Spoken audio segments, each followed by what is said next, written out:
just have to click a random button and hope for the best. All right. Yeah, so we're team LNPlay. This is an idea that came off the back of a thing that myself and Derek was involved in at Black Boom. We got to know D++, and she does this thing called the Lightning LARP, which is effectively like an educational experience to get people playing around with Lightning. And we saw it first at Bitcoin++, but you know, it wasn't that effective. She would admit that herself, and we got chatting here, and we were like, oh, I think we can make this better. So yeah, what we built was a way to productize the experience that we did for D++ at Black Boom. So essentially, what we have here, it's a reg test with 1 Bitcoin already loaded up for each node on the reg test. And you can quickly get people onboarded using Clams, which is an app that I work on. And yeah, our goal for this hackathon was to productize what we did at Black Boom and allow meetup organizers, different people who are trying to orange pill, you know, use it in a boardroom, use it in a you know, many different places where you're just trying to get people a feel for what it is to operate a node and use Lightning, but there's low risk because obviously it's a reg test. So yeah, like I said, last year, or BTC++, the previous Lightning LARP, yeah, we chatted with Dee and we talked through all the pain points. And then at Black Boom, we had 75, 80 people in the room. Most of the people raised their hands and said they'd never used Lightning before. And by the end of it, you know, we had boomers coming up to us telling us, you know, how do I get writing fees rocking here? Like, this guy's got more fees than me, how do I beat him? And it was really inspiring because I thought I would never see the day that, you know, these people, like, you know, would be into this. And I had people saying, oh, can I use Clams on a real node? And I was like, yeah, like, you know, kind of talking it through with them. And for me, it was really useful because we don't have any way to know how many people are using Clams on the front end. So I was able to peer over people's shoulders, get UX feedback, see what someone using Lightning for the very first time sees. So it was a great feedback loop there, and we were able to bring that home and add all the issues to GitHub that I picked up on so we can implement some changes. So this is a quick diagram of how it works. On the front end, I'm using a repo called Create Core Lightning app, I think it's called, created by my partner Aaron. I work on at Clams, and effectively it's using Commando to interface with your core Lightning node. Derek built a plugin that has 2 methods, which is create an order and fetch the order, the invoice, and get the status. And when you make a purchase, you get these connection strings returned. And so Derek is also hosting the cluster that's bringing up the reg test at home, so you can see a little picture of the setup here.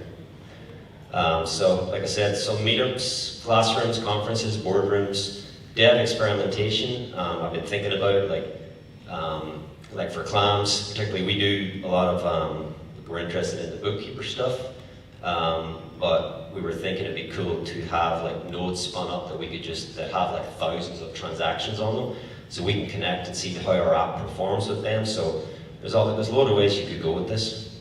So we have a service, we have a revenue model, we know where we fit in the market, again, it's sitting in that education space, but, and then, yeah, big one for us is the kind of the feedback loop that I get for Clams, and Derek gets for his setup. I think he could, I speak for him, but I think he learned a lot in this whole process, and yeah, it was really fun. So, some future features, we just like brainstormed. Right now, you know, there's no fiat conversions in this little app I'm about to show you. We would like some way to pull in the feedback so we can iterate. So maybe linking people out to our Discord or something like that. Discount codes for educators. And then, yeah, like I said, this option to rent these nodes that are like loaded up with thousands of transactions so devs can test against them. All right, I'll kick off the demo here. So, let's go back to all right, so a little value prop here. It's, the guards here were really helpful in the team, like helping us with distilling what this is as an idea, and thinking about, like, you know, we try to get too much in the weeds as devs, so the ladies were really good at distilling that down, so cheers to poet Michelle. So I'm going to go ahead here and yeah, I'm going to rent 8 nodes for the next 24 hours for my meetup as an example. Going to copy the invoice, pay it.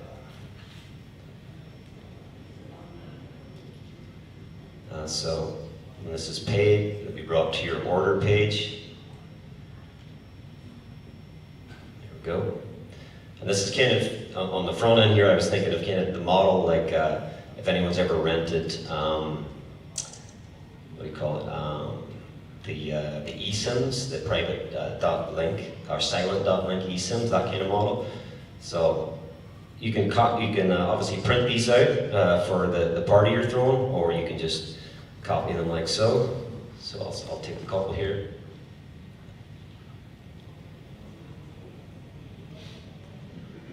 And so all of the connection details are encoded.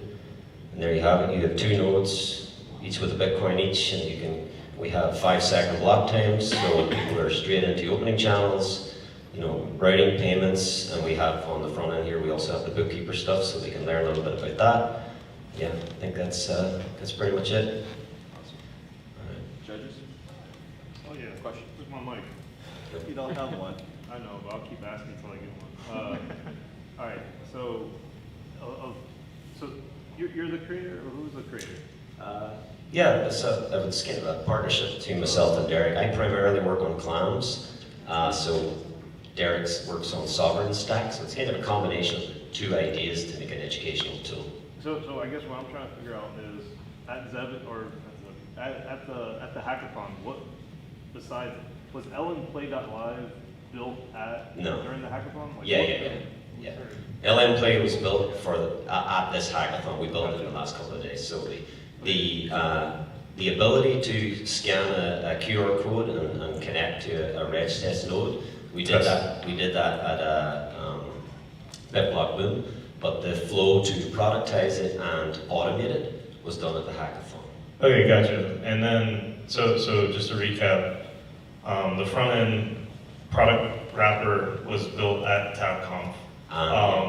And I have a question a little bit about, none of the backend infrastructure was touched. That's still using the same Rails as BitBlock Boom was using essentially. Derek can speak to that. Yeah, so for the hackathon, we created a core Lightning plugin that allows the front end to fetch an invoice, check the invoice status, and then when an invoice is paid, it fires off all of the deployment scripts that have already been written.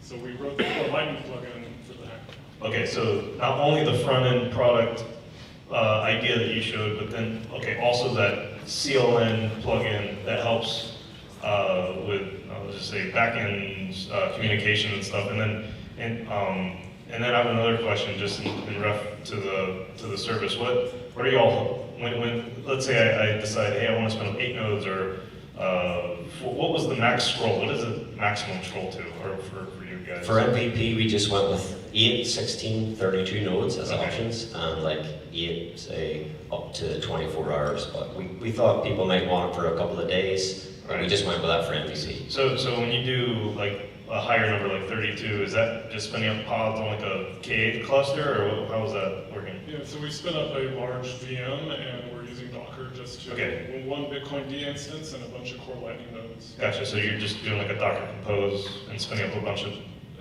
guys, or yeah, and so we can select the number of core Lightning nodes. Gotcha. And then up to 200. And then a local Docker network on that VM. Correct. Okay. Does anyone else? Cool. Thanks, guys.